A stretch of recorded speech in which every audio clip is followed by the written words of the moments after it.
Sure. So, I want to sort of bring the conversation back to Afghanistan. So, in the first chapter of your book, you say that the decision to go to war should be accompanied by three visions: the vision of your own death in that war, the vision or the sort of putting yourself in the place of someone who is going to experience that war, i.e., someone on the other side, and the opportunity cost. So we spoke about sort of one's own death in the war, for example, IEDs, this sort of thing, and whatever. But now we've also got, the vision on the other side. And you said that the war on terror is self-defeating, self-perpetuating, and immoral. Now, is that something that is that something that you had a sense of prior to being sent to Afghanistan, or is it something that you sort of came to appreciate the reality of whilst you were there? I think that I had a hypothesis before, Okay. but you never really truly know something until you can fully experience it yourself. So Hmm. you have some preconceived notions about things, and at that age, you read newspapers and you hear from other people, which are often military officers. So when you are in this sort of silo being trained by the military, your received wisdom is from other military officers who may say, "Oh, well, Afghanistan's a good war, unlike Iraq," Yeah. which is a common sort of theme or something like that. And you're like, yeah, but like I still don't know if I wholeheartedly agree, because when you're seeing drone strikes that end up killing innocent civilians, or you read about these sorts of whoopsies killings, you could understand why someone would want to fight back against a foreign occupier in that country. But it was really only through the experience of living this visceral experience that you can really make up your mind firmly and speak out about it as much as possible. Is there, so, I mean, you speak about living viscerally. Are there any sort of particular instances that really sort of shocked you into seeing things in a different light? Sure. So there's so many that I can reference. One Uh-huh. of them was not from our unit, but was in our area. So I was near Sanjare, which is right there at sort of the border between Zari Arghandab and Panjwai. Okay. And there was a Arkansas National Guard unit Mm-hmm. that was patrolling the road in this very sort of, again, self-perpetuating way, where you drive up and down this road to make sure that there are no bombs, so that you can get resupplied by convoys, so you can have more supplies and petrol and food and everything else, so that you're allowed to continue to patrol the road, so that you can get resupplied, so that you can patrol the road. And you do that in perpetuity at great expense to the American taxpayer. By the way, of course, you can't patrol everywhere all of the time. So wherever you are not patrolling is where an insurgent can slip in a bomb, and then it blows up an American convoy, kills some soldiers or wounds them very grievously for the rest of their lives, and then the soldiers are scared. So then they don't want to get blown up, and they are more likely to interpret something that is a ordinary life activity. This is just normal daily life, and they think, because also they probably grew up in the United States their whole life and haven't seen how other countries live, that they think that things are far more suspicious or hostile than it is. So Mm-hmm. anyway, in this circumstance, the Arkansas National Guard was doing one of these route clearance patrols, and a passenger bus was driving around the convoy to get back on the road again, to keep going on its way, which is a common practice if you had been in Afghanistan for any amount of time. But also, Arkansas, the National Guard more broadly do not have the same level of training as active duty soldiers that are there full time. And the person who is in the convoy manning the machine gun in the back flat tried to wave at the bus to have them stop, believing that this sort of teenager believes that this is a suicide bomber or something like that, a vehicle-borne IED, and rather than doing any number of things that if they truly believed this was true, and they thought, this bus is coming for me and it's going to blow up my whole convoy. Well, presumably you would want to take actions to stop the bus from doing that. But what the person did, this soldier fired into the passenger cabin of the bus, which ended up, I think, killing 5 and wounding something like 13 people. You can look it up. It's in the New York Times. And they didn't even shoot the driver, right? So, if you actually... So they just shot up a bunch of passengers. Correct. Yeah. And, I mean, and I'm not advocating for shooting the driver either. Let's be very clear. I mean, of course. Saying that in this situation, if you actually thought it was a threat, you would shoot out the tires. You would shoot out the engine block of the vehicle so it wouldn't be able to drive. Or, perhaps, if your escalation of force measures failed, you end up shooting the driver. But what this person did was open fire with a machine gun into the passenger portion of the cabin. And what happened afterwards, when you read the New York Times article and stuff like that, is that when the reports reveal that basically the U.S. Army excused this, and there was no real investigation, no soldiers being punished. There was protests, and I remember, burning of tires and stuff like that were going on.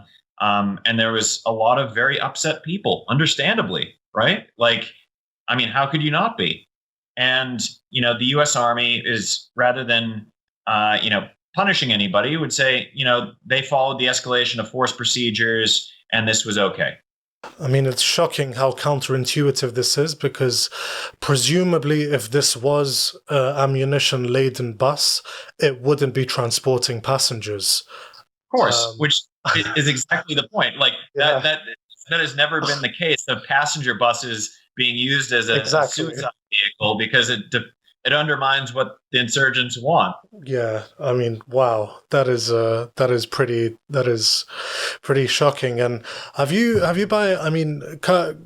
coming back to the point of picturing yourself on the other side of the war. So, if you're a villager, let's say in Jari or in Panjwai or whatever, you're seeing passenger buses get shut up. But I mean, there's a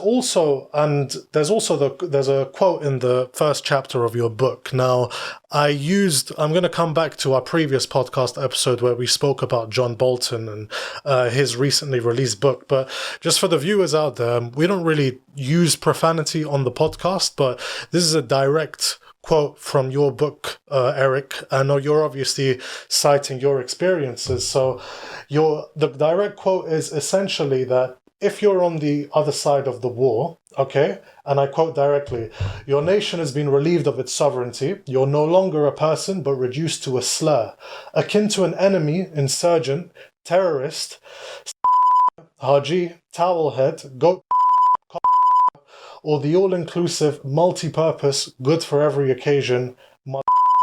Your liberators look at you hungrily, hoping to find the wafer-thin burden of proof needed to shoot you in the mother effing face, to pop their combat cherry. Now, we've spoken about the trigger-happy nature of, U.S. security establishment in terms of military and police. But in terms of this quite loaded racial prejudice that's being displayed here, how prevalent was this in your experience whilst you were deployed in Qandahar? There were some soldiers that held prejudicial views that no amount of, conversation or reason would change their views. Just very stubborn people.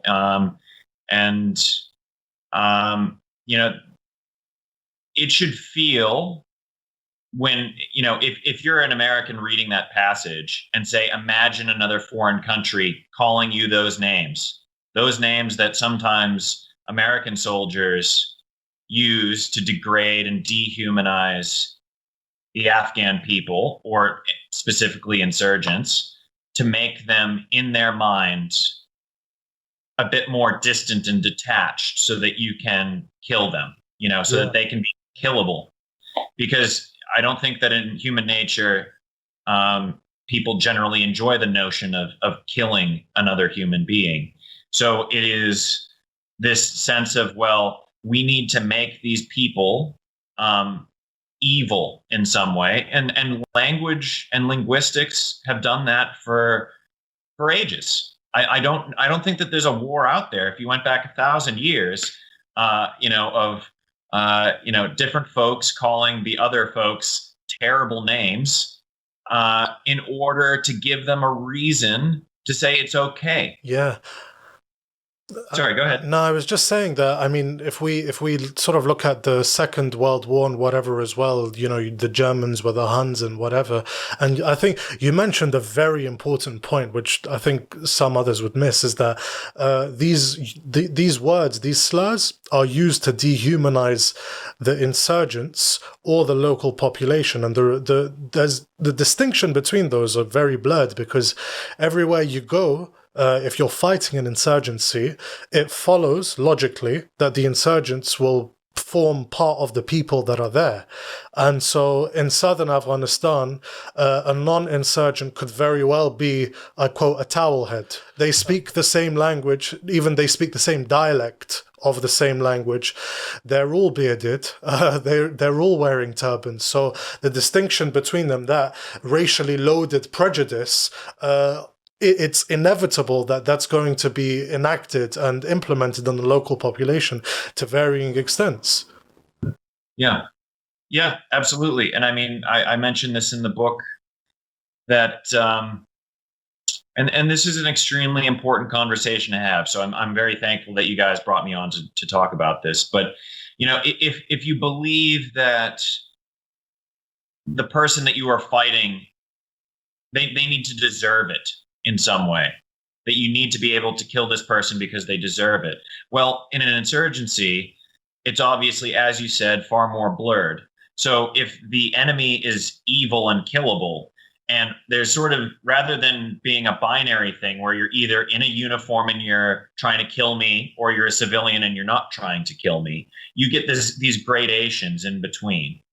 And what that does, I think, is that sometimes for soldiers, they, perhaps consider it as merely a matter of degree that they are supporting the Taliban or the insurgency. And if the Taliban are the ones that are trying to, set up, roadside bombs that you watched your friend lose both of his legs and he, died a terrible death somewhere, and you say, well, I'm never going to let that happen to somebody else, or whatever it is, then you start applying those same sort of, that hatred to the populace more broadly, and it bleeds across, because then, well, they're absolute evil, or they're trying to kill me, and everyone else here is then sort of supporting the insurgency, so then they are all also sort of bad or sort of evil. And you can see how this becomes a very slippery slope, where racism or hatred, it becomes ever more self-perpetuating,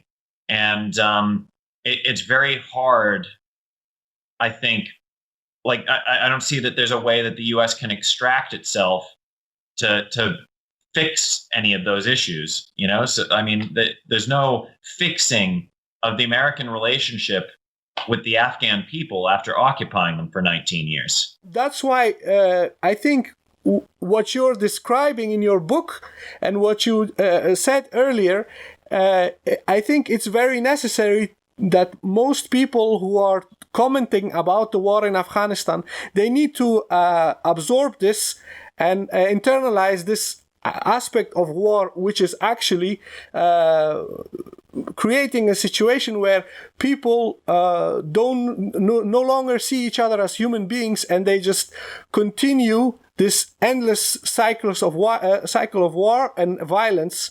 And one of the things that may have been one of the things that other previous administrations could have done, but they have not done so far, is to try to change policy and try to go into a different course where they encourage dialogue and understanding. But sadly, in the last 19 years, we haven't seen that. So right now, at the current situation, I think that having these discussions and publication of your book is of vital importance, because it sheds lights on certain aspects of war that are absolutely necessary at this moment. So, and you need to hear the other side. Yes. yeah. And that you can start to empathize with another group of people when you understand their conditions, and it becomes very tricky, because the vast majority of people are trying to, quote, do the right thing, and if you imagine that there's sort of two buckets, and this is very binary, and this is not how the world is, but for the sake of the conversation, imagine that you have sort of honorable service to a cause or dishonorable service. You have something where you're deliberately trying to do harm. This is something like the My Lai massacre in Vietnam. This is something like Guantanamo Bay, torture. And that is dishonorable service and is repugnant. And you should, be holding these soldiers accountable. And then you have people that are trying to do the right thing, that are trying to treat Afghans with respect, or trying to bring about peace. But the tricky thing becomes that when you are trying to be honorable and trying to do your job well, when you are thrust into an unjust war. Because no matter how hard you try to do the right thing, if you are being sent on a mission of occupation against the will of many Afghans, you're basically set up for failure, and it becomes very difficult. What do you do? Because there's a reason, and there's a legitimate reason why someone would want to fight back against me. Whether this is America, bombing Doctors Without Borders, or the passenger bus episode, or other things where again, maybe there was a legitimate reason that Americans tried to defend themselves because they were getting attacked, but then they bring in close air support and the helicopters hit a home that was completely full of civilians and had no one in it. You could understand why those people and the relatives of those people would then want to fight back against you, therefore perpetuating the cycle, no matter how